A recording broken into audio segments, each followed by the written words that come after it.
మన గార్డెన్లో చూసారా గోంగూర మొక్కలు 2 ఈ టబ్బులో పెట్టానండి. పెట్టిన తరువాత మనకి మంచిగా గోంగూర వచ్చిందండి. నేను గోంగూరని ఒకరోజు హార్వెస్ట్ చేసి ఇంట్లో వాడుకున్నామండి. వాడిన తర్వాత ఈ విధంగా చూడండి, ఈ విధంగా మనకి మంచిగా కాయలు వచ్చినాయండి. చూడండి ఎంత బాగున్నాయో ఈ కాయలు. 3 కాయలు ఈ చెట్టుకు 3 కాయలు వచ్చినాయండి. మళ్ళీ దీనికి 1 కాయ వచ్చిందండి. మళ్ళీ దీనికి 3 కాయలు వచ్చినాయండి.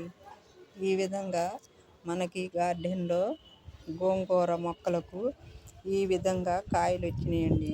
చూడండి ఈ కాయలు ఎంత బాగున్నాయో. ఇవి విత్తనానికైనా మనం ఇలా విత్తనానికైనా ఉంచవచ్చండి.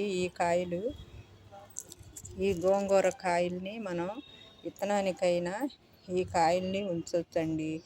ఇలా ఈ విధంగా మనకు గార్డెన్లో కాయలు, గోంగూర మొక్కలకు కాయలు ఈ విధంగా వచ్చినాయండి.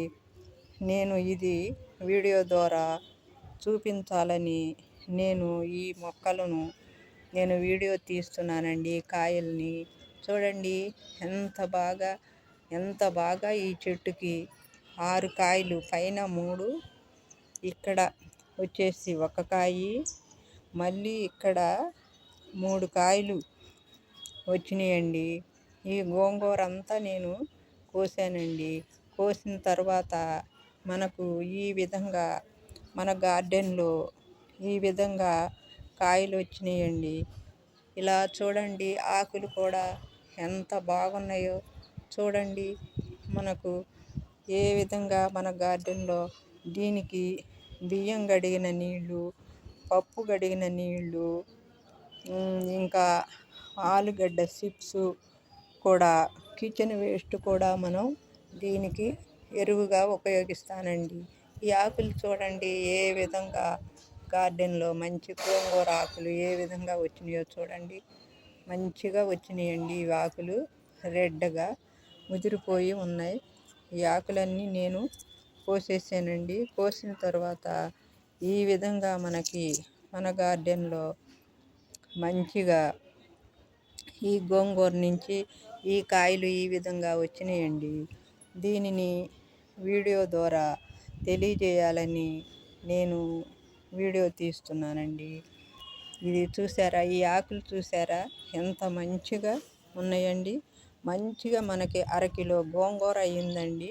మొన్న కోసి నేను ఇంట్లో వాడుకున్నామండి. ఈ ఆకులు, ఈ గోంగూర ఆకులు ఈ విధంగా వాడుకున్నామండి. ఇప్పుడు నేను ఈ కాయల్ని వీడియో ద్వారా చూపించాలని చూపిస్తున్నానండి. ఈ వీడియో కనుక మీకు నచ్చినట్టయితే లైక్ చేయండి, షేర్ చేయండి, సబ్స్క్రైబ్ చేయండి. Thank you for watching.